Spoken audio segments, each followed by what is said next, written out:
नमस्कार। जेनजी आन्दोलनको बारेमा सबैले आफ्नो कुराहरू, टिप्पणीहरू, विषयहरू, समाचार बनिरहँदा म आफूले पनि मेरो आफ्नो व्यक्तिगत धारणा म यहाँ तपाईहरु सामुन्ने पस्कन्छु। जुन घटना चाहिँ भयो, एकदमै नेपालमा एउटा परिवर्तनको लागि भएको घटना चाहिँ थियो। धेरै धनजनको क्षति भएको हामीले खबर प्राप्त गरिसकेका छौं। अनुमान मा त्यस्तै 50-60 खर्बको क्षति भएको भन्ने कुरा सुन्नमा आएको चाहिँ छ। जुन नेपालको 3-4 वर्षको बजेटै हो, त 3-4 वर्षको कहीँ पनि लगानी नगरेको फुल चाहिँ बजेट चाहिँ पुनर्निर्माणको लागि चाहिँ त्यति चाहिन्छ भन्ने कुराहरू हामीले सुन्नमा आइरहेको चाहिँ छ। अब हामी वास्तवमा यो कसरी चाहिँ घट्यो, यो अप्रत्याशित रूपमा सबैले यसलाई हाइज्याकको रूपमा भनिएको चाहिँ छ। यस्ता किसिमका आन्दोलनहरू पहिला पनि भए। माओवादीको आन्दोलन भयो 2007 सालदेखि, जुन हाम्रो जन्म भयो। राणा शासनको अन्त भएर जुन पञ्चायती राजा शासनहरू चाहिँ आइपुग्यो, त्यो बेला त हामीले जन्मेका चाहिँ थिएनौँ, त्यति हामीले भोग्न पाएनौँ। जस हाम्रो बुवाहरूले, बाजेहरूले चाहिँ त्यो चाहिँ देख्नु चाहिँ भयो, त्यो कस्तो थियो हामीले त्यति भोग्न पाएनौँ। हामीले सुनिन्थ्यो, हामीले त केवल किताबमा मात्रै पढियो। त्यतिखेर गङ्गालाल, दशरथ, सुखराज शास्त्री, धर्मभक्त, यो 4 शहीदको नाम भनेर हामीले पाठ्यक्रममा पढिन्थ्यो। यिनीहरूले राणा शासन फाल्नको लागि यिनीहरूले अहम भूमिका चाहिँ खेलेथे। यिनीहरूले यातनाहरू चाहिँ सहेका चाहिँ थिए। राणा शासनको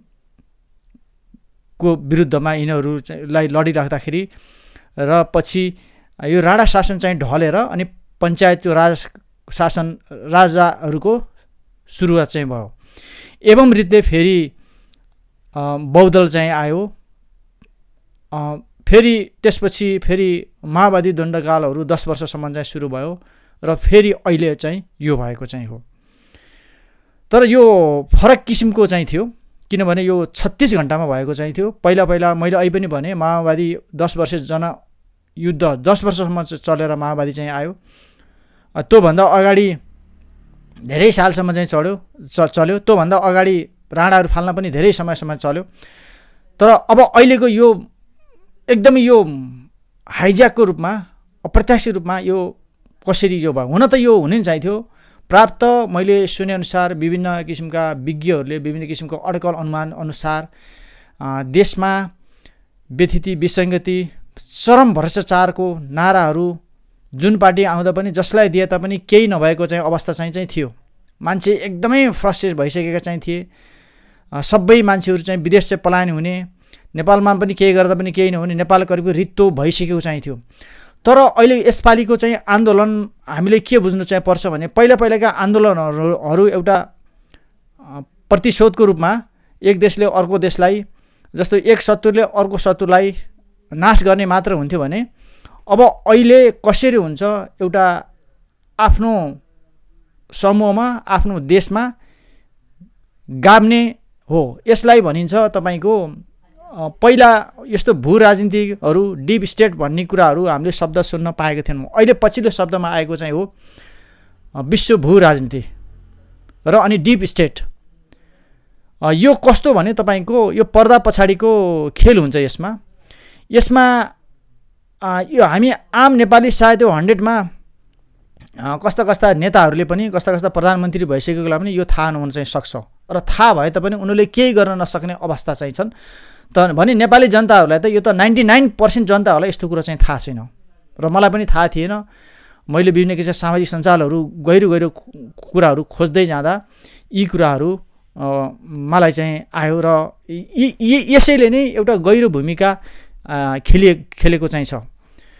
डीप स्टेट अथवा भू राजनीति भनेको देखिने एउटा पात्र हुन्छ हैन। प्रधानमन्त्री, सांसदहरू, मन्त्रीहरू हुन्छ। भित्रमा उनीहरूको आफ्नो गोप्य एजेन्डा उनीहरूको अर्कै हुन्छ। तिनीहरूले जे भन्यो त्यही गर्न चाहिँ सक्छन्, सत्ता पल्टाइदिन्छन्। जस्तो एउटा अदृश्य शक्ति जस्तो हो। जस्तो अदृश्य शक्तिले जे पनि चाहिँ गर्न चाहिँ सक्छ हैन। त्यसको एउटा पावर हुन्छ। त्यो त एउटा फिजिकल बिनाको अदृश्य शक्ति हो भने, अब अर्को यो फिजिकलै भएको त्यो अदृश्य पावर चाहिँ हो। त्यसले जे भन्यो त्यही गर्न चाहिँ सक्छ। पर्दामा एउटा देखाइरहेको हुन्छ। जस्तो हामीले चाहिँ देख्छौँ सिनेमामा हिरो हिरोइनीको म्युजिक भिडियोमा मोडल म्युजिकहरूको एकदम मुख्य भूमिका हुन्छ। हामीले उसैलाई हाइहाई गरेका हुन्छन्, तर भित्र गीत गाउने अर्कै हुन्छ, म्युजिसियन अर्कै हुन्छ, एरेन्जर अर्कै हुन्छ, भिडियो एडिटिङ गर्ने अर्कै हुन्छ। त्यसमा नि सबैभन्दा गाह्रो चाहिँ तपाईँको भिडियो एडिटिङ गर्न त्यसमा धेरै लामो समय लाग्छ। तर भिडियो एडिटिङ गर्ने मान्छेलाई कसैले चिन्दैन। त्यो भिडियो कसरी राम्रो बनाएको चाहिँ थियो, कसरी राम्रो नराम्रो बनाउने हात भिडियो एडिटिङ गर्ने मान्छेको, र कुन किसिमको स्लाइडहरू थप्नुपर्ने, कुन किसिमको म्युजिकहरू इफेक्टहरू थप्नुपर्ने, कुन किसिमको सिनहरू हाल्नुपर्ने, त्यो भिडियो एडिटरको निर्देशकहरूको चाहिँ हात हुन्छ र गायकहरूको हुन्छ।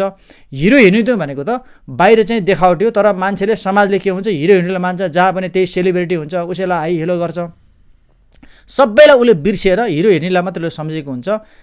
तर उसले भिडियो एडिटिङ गर्नेहरूलाई र त्यस्तै म्युजिकहरू बनाउनेलाई गायककारलाई उसले चाहिँ बिर्सन्छ, त्यति चाहिँ ध्यान दिँदैन। जुन कि अहम भूमिका भनेको त्यसैको हुन्छ, म्युजिसियनको हुन्छ, भिडियो एडिटरको हुन्छ, तिनीको हुन्छ। त्यसले गर्दा त्यो राम्रो बनेको हुन्छ। यो कुरा मान्छेले त्यति वास्ता गर्दैन, अगाडिका भएका फ्रन्ट लाइनका नायक नायिकालाई मात्रै हेर्छन्। यो पनि भएको चाहिँ त्यही नै चाहिँ हो। किनभने अहिलेको विश्वको भू राजनीति, अहिले डिप स्टेट पनि त्यही नै हो। भित्र अर्कै गिरोहले खेलिरहेको हुन्छ। त्यसको लागि तपाईँले धेरै वर्षसँग उनीहरूले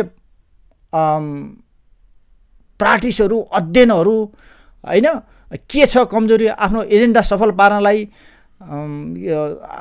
के गर्नुपर्छ, पैसा दिएर हुन्छ कि उनीहरूलाई कुनै केही किसिमको हतियार दिएर हुन्छ कि उनीहरूको मानिसलाई काम दिएर हुन्छ कि होइन, उनीहरूलाई कसै धनी बनाएर हुन्छ कि उनीहरूलाई केही ठुलो उपहार दिएर हुन्छ कि, यस्ता कुराहरू गहिरो भित्र रूपमा चाहिँ खेलिरहेका हुन्छन्। आज जेनजीको आन्दोलन पनि त्यही भएको। बिचरा ती जेनजीका भाइ बहिनीहरू हिजो मात्रै कति 20-25 जना कतिको दाह संस्कार चाहिँ भयो, एकदम भावहील भयो सबैजना। त्यो अबोध जसले केही पनि चाहिँ जानेका चाहिँ थिएनन्, तिनीहरूलाई भटाभट गोली एकै मेसेजमा हानेर मारेर यो आन्दोलन चाहिँ चर्काइयो। त्यसैको भूमिमा घुसपैठहरू, जो डिप स्टेटहरू र भू राजनीतिहरू अचानक त्यसमा चाहिँ उनीहरू पनि घुसेर आज उनीहरूले नै अन्धाधुन्दा बनाइरहेका चाहिँ छन्। अब यसमा कसको हात छ, के छ, यो त सबैलाई आफ्नो अड्कल गरिरहेका छन्। जे जस्तो भए तापनि यसमा विदेशीको हात चाहिँ छ।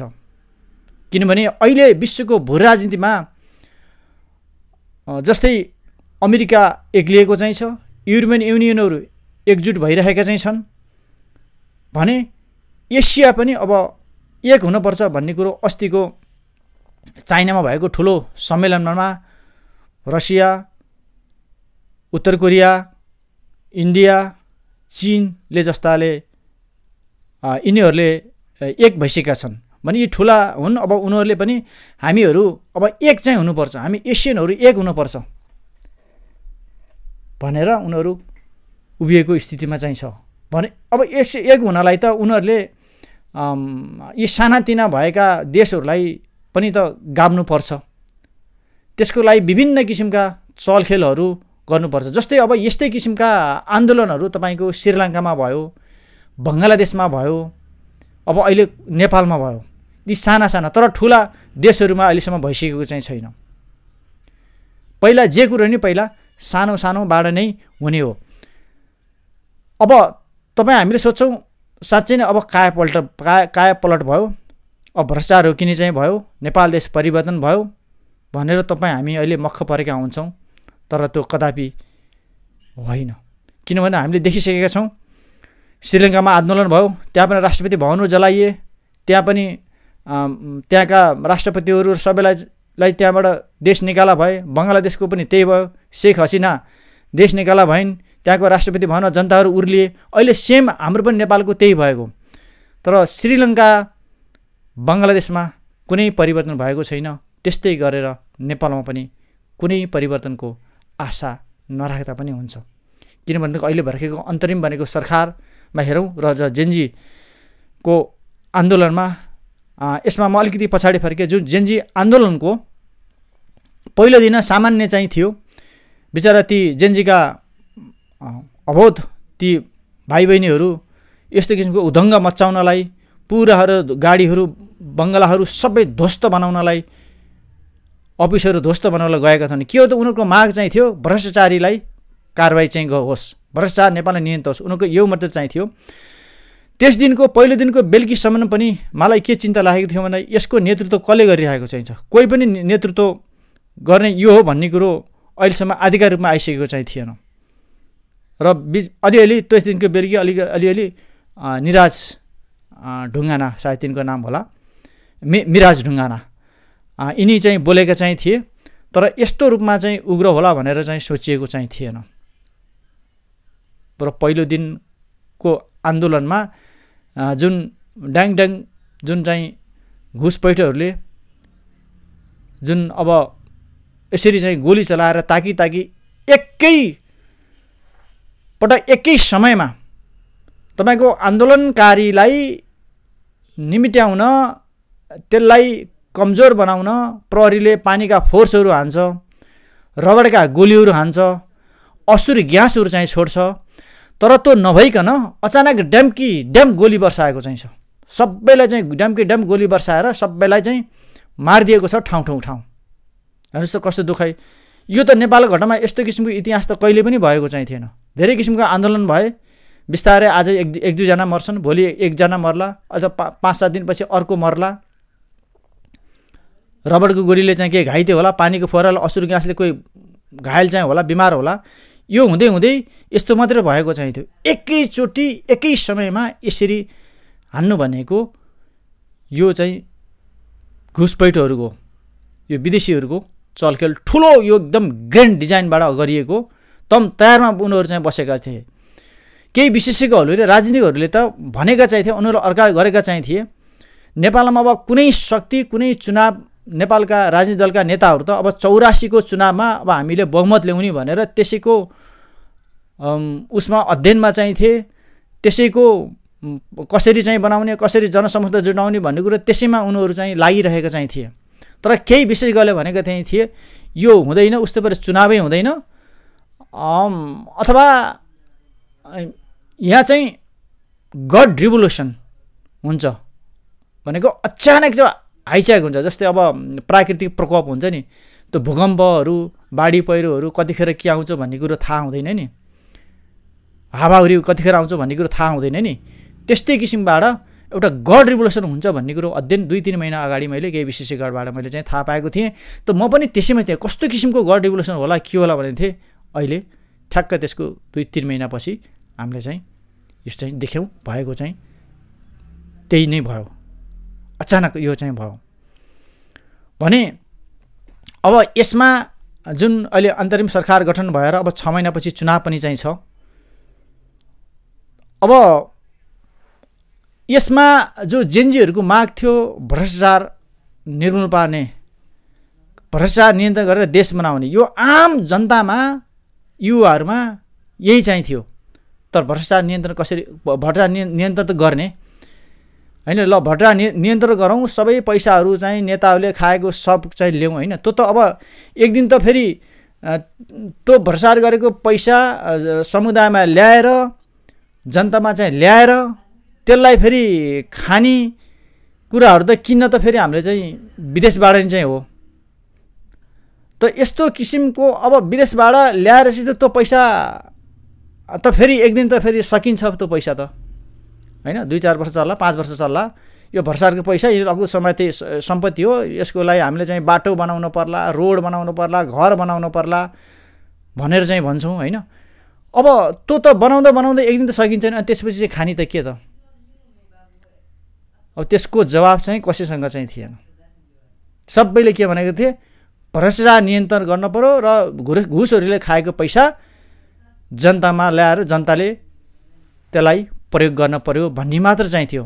र जनताको थियो चाहना र सरकारको चाहना कसरी हुन गयो, ऊ बिल्डिङ बनाउने, ठुला प्रोजेक्टहरू बनाउने, बाटो पिच गर्ने, अनि हस्पिटलहरू, ठुल्ठुला हस्पिटलहरू बनाउने, ठुल्ठुला तारे होटलहरू, रिसोर्टहरू बनाउने,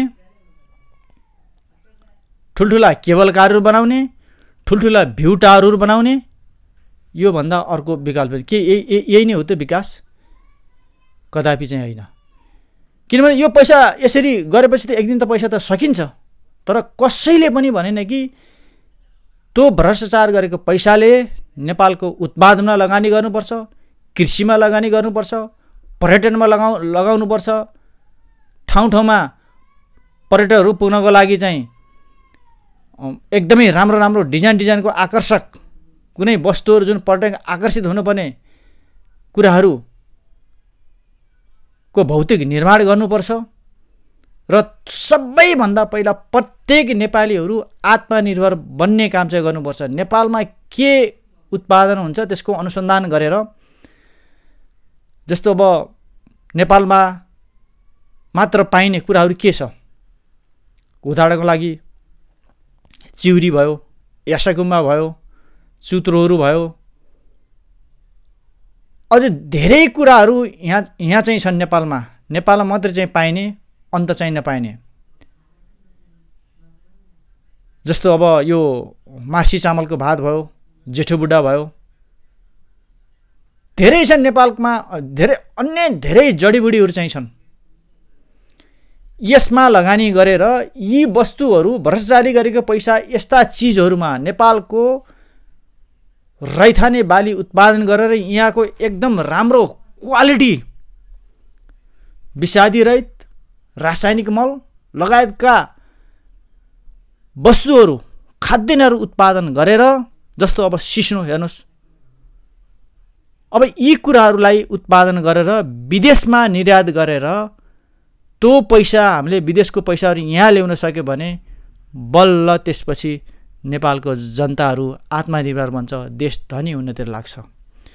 तर हामीले त के सोचौँ, भ्रष्टाचार नियन्त्रण गर्ने। अब अहिले तपाईँको जुन अहिले यसैको पाइलामा टेकेर यसैको भित्रीमा जुन विदेशीहरूले चलखेल गरे, यो कार्यक्रम गरे, उनीहरूको छ त जतिसुकै बिल्डिङहरू चाहिँ सबै कारहरू चाहिँ तोड्ने थियो। किनभने बिल्डिङहरू, कारहरू, बिल्डिङका मटेरियलहरू हैन, छडदेखि लिएर हैन, रङहरू, रोगनहरू चाहिन्छ, काठहरू चाहिन्छ, अब फ्लामहरू, स्टिलहरू, जति पनि प्लास्टिकहरू नेपालमा त बन्दैन, सबै विदेशबाट चाहिँ ल्याउनु चाहिँ पर्छ।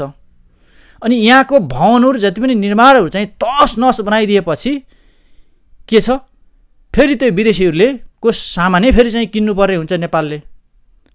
भ्रष्टाचार गरेको पैसा त हामीले ल्याउँला, तर यसको चाहिँ क्षति भएको पैसा त फेरि हामीले विदेशबाटै फेरि ती मटेरियलहरूले चाहिँ मगाउने हो नि त। भने अब यही ग्रान्ड डिजाइन गरेर आज सबै कुराहरू तोडफोड भएको, नत्र हुँदैन थियो। बिचारा त्यो निर्दोष जेनजीहरूले भ्रष्टाचार नियन्त्रण गर्ने र केही भ्रष्टाचारमा अकुत सम्पत्ति कमाएका नेताहरूलाई को धन सम्पत्ति गर्ने। जस्तो हामीले शेरबहादुरको घरमा उनले पैसा नै लुकाएर उसले त्यस्तो हैन एउटा सेफ्टी बक्स जस्तो बनाएर हामीले चाहिँ भिडियोमा चाहिँ देख्यौँ। खातका खात 7 अर्ब जस्तो चाहिँ त उनको चाहिँ त्यही नै चाहिँ जल्यो भन्ने कुरो चाहिँ छ। कति लुटपाट भयो, के भयो, त्यस्तो भयो।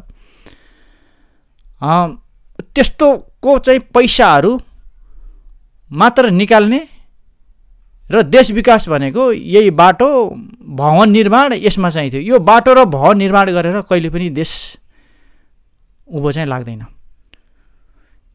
यो पहिला पनि बाटो निर्माण त भइरहेको चाहिँ थिएन, भइरहेको चाहिँ थियो। भवनहरू त पहिला नै बनेको थियो। अनि नेपाली जनताहरू अनि धनी भए त भएनन्, सबै चाहिँ 90 लाख 1 करोड जस्तो त विदेश जान बाध्य चाहिँ भयो। खै उत्पादन गर्ने कुराहरूमा न पञ्चायतले सोच्यो, न गणतन्त्रवादीले सोचे, न अहिलेका जेनजी ग्रुपले नै सोचिरहेका छन्।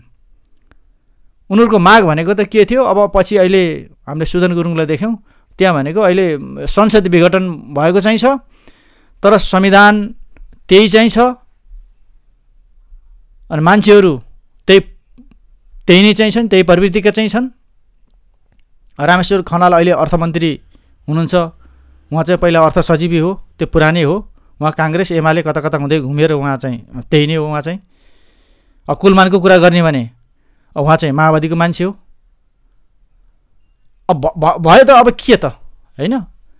त्यसैले गर्दा थोरै केही आशा राखौँ। तर बङ्गलादेश श्रीलङ्काको हेर्दाखेरि, किनभने बङ्गलादेश श्रीलङ्का घटाउने त्यस्तै किसिमको गर्ने गिरोहले नै यो नेपालमा पनि त्यो गरेको हो। एउटा जेनजी त एउटा बिचरा एउटा फ्रन्ट लाइनमा मात्रै थिए, निर्दोष चाहिँ थिए, तर त्यसैलाई टेकेर उनीहरूको ढाडमा टेकेर आज यत्रो धनजनको चाहिँ क्षति भएको चाहिँ छ। उत्पादनतिर जानुपर्छ भन्ने कुरो न यो जेनजीले चाहिँ सोचेको चाहिँ छ, न पहिलाका नेताले सोचे, न अहिलेको अन्तरिम सरकारले सोचेका चाहिँ छन्। यो एकदमै दुःखको कुरो हो। साँच्चै नै अब नेपाल एउटा चक्रव्यूहमा चाहिँ परिरहेको चाहिँ छ। अब अहिले त विदेशीले पनि दुबईले पनि नेपालीहरूलाई भिसा बन्द गरे यो आन्दोलनले भन्ने कुरो चाहिँ छ। अब अमेरिकामा रिक्वेस्ट गरिरहेका छन् डोनाल्ड ट्रम्पलाई, अझै हामीलाई अमेरिकामा बस्न देऊ, नेपालको घटना यस्तो छ भनेर। अझै पनि नेपाली चेतिएका छैनन् के। हामी विदेशीको कारणले गर्दाखेरि हाम्रो नेपाल नबनेको कारण, हामी नेपालमै हामी आफैले नगरेको कारण आत्मनिर्भर भएर बस्नुपर्छ, सरकारको झोले भनेर बस्न हुँदैन भनेर यही नै नगरेको कारण आज नेपाल यस्तो किसिमको दुर्दशा भएको चाहिँ छ। विदेशीले चलखली गर्न पाए, विदेशीले कसरी हुन्छ यसलाई रित्ताएर उनीहरूले आफ्नो रजग चाहिँ गर्ने हो। अब भर्खरै मात्रै जुन सरकार गठन भइसकेपछि यो सबै संरचना बनाउनको लागि अब अहिले नवनियुक्त प्रधानमन्त्री सुशीला कार्कीज्यूले सफ्ट लोन विदेशबाट ल्याएर यो बनाऊ भनेर भन्नुभएको छ। हेर्नुहोस् त, अब त सफ्ट लोन ल्याएर यत्रो निर्माण गर्दाखेरि सिमेन्टदेखि छडदेखि लिएर रङदेखि लिएर जस्ता पातादेखि लिएर बलदेखि लिएर प्लास्टिक जन्ने धारामा लगाउने सबै कहाँबाट आउँछ? फेरि त्यही विदेशी गिरोको पुँजीपतिहरूको सामान हामीले चाहिँ किन्ने हो। हामीसँग ऋण पनि थोप परिन्छ अनि उनीहरूको बिजनेस पनि हुन्छ। तर देशमै उत्पादन गर्नुपर्छ, रैथाने बालीलाई प्रबन्धन गर्नुपर्छ, यहीँ चाहिँ मल उत्पादन गर्नुपर्छ, यहीँ चाहिँ बिउ उत्पादन गर्नुपर्छ भन्ने कुरो न सुशीला कार्कीलाई चाहिँ छ, न अब आउने कुनै चुनेर आउने प्रधानमन्त्रीको होला, न गएका प्रधानमन्त्री कसैको सरकार भिजन थियो, न जेनजी आन्दोलनको भिजन चाहिँ छ, कसैको पनि छैन। यस्तो किसिमको दुर्गतमा के यसरी देश परिवर्तन हुन्छ? हुँदैन। त्यसैले गर्दाखेरि जुन जोगी आए तापनि काने चिरेको भन्ने चर्या त उखान अधीनै छ। यथास्थितिवादीहरू जिउका त्यौँ छन्, त्यही नै छन्, फेरि जुर्मिरहेका छन्। हेर्नुहोस् त अहिले नयाँ यी पुरानाहरूले पश्चाताप गरेर रुन पर्ने हो। हामीले आज जनतालाई राम्रो विधिको शासन दिन नसकेको कारणले गर्दा, भ्रष्टाचार नियन्त्रण गर्न नसकेको कारण आज यस्तो किसिमको दुर्गति भोग्न पर्यो। हामी लज्जित छौँ, पश्चाताप गर्छौँ। अब हामी गल्ती गर्दैनौँ आइहाले तापनि, अब हामी पार्टीमा लाग्दैनौँ, अब हामी हाम्रा प्रधानमन्त्री सभापति अध्यक्ष भन्नेतिर लाग्दैनौँ, अब कसरी हुन्छ सबै हामी देश बनाउनेतिर लाग्छौँ भन्न पर्ने ठाउँमा गगन थापाको कुर्लन हेर्नुहोस्, महेश थापाको कुर्लन हेर्नुहोस्। अब हामी माथि उड्नेछौँ, पार्टी निर्माण गर्नेछौँ, सङ्गठन गर्नेछौँ। के यो तरिका? यो एकदमै दुःख लाग्दो चाहिँ कुरा हो। जबसम्म विशेष गरेर नेताहरूले पश्चाताप गर्दैनन्, नेताले आफ्नो गल्ती स्वीकार गर्दैनन्, नेपाल कहिले पनि माथि उठ्न सक्दैन, कहिले पनि नेपाल परिवर्तन हुँदैन। झन् जटिल र चक्रीमा फस्दै गएर एक दिन हामी विदेशीको हातमा हाम्रो देश हुने चाहिँ छ। हामी विदेशीको गुलाम भएर हामी चाहिँ बस्ने चाहन्छौँ। त्यसैले सबैजना होसियार हुनुहोस्, सचेत हुनुहोस्, एउटा चेतनशील प्राणी, चेतनशील नेपाली मानिस हुनुहोस् भनेर म भन्न चाहन्छु। हस्, यहाँलाई धेरै धेरै धन्यवाद।